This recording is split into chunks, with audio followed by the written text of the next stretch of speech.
Hi Karen, Scott Sechrist here. I'm unable to attend the celebration of Jim's life Saturday, so I thought I would send this video instead. Jim and I worked on a couple of research projects together. We were on several committees together, and we got to be pretty good friends throughout the 8 years that I knew him. And I just wanted to pass along at least one funny story that I had with Jim.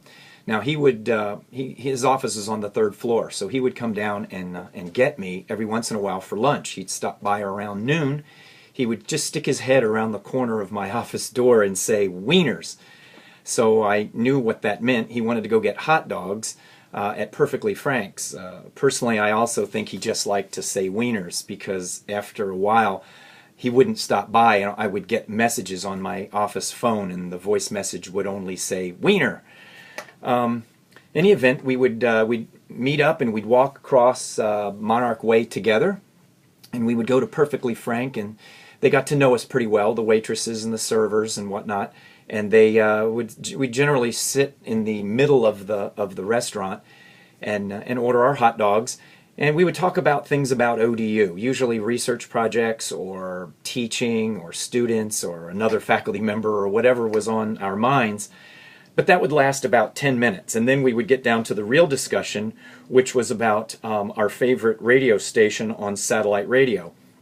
It turns out we both had a real love for stand-up comics, in particular Stephen Wright and Mitch Hedberg. So our conversations generally centered around them, and did you hear him last night? Did you hear what he said yesterday on the way home? And we knew the stories so well, and we knew the jokes so well. Jim would start to get the voice of Mitch Hedberg or Stephen Wright, and he would tell the whole joke. And we would start laughing. We both knew the punchline before it happened, but part of the hilarity was in telling the joke. So more than one occasion, the servers would come over and say, "What are you two laughing about?" And we would look at each other and just start laughing even more.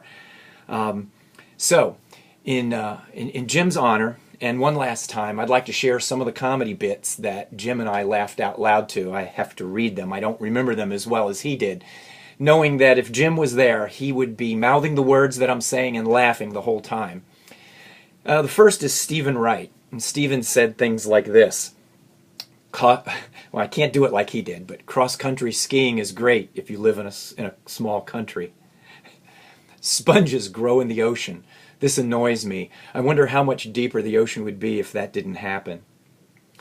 Another one by Stephen Wright. I put instant coffee in a microwave oven and almost went back in time.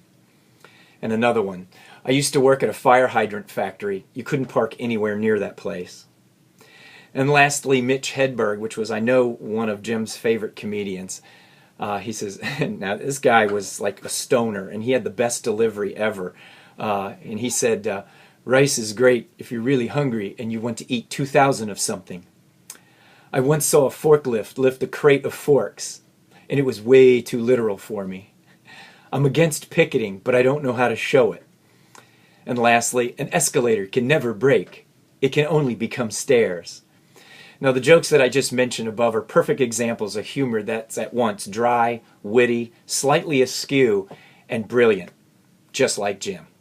Rest in peace, my friend.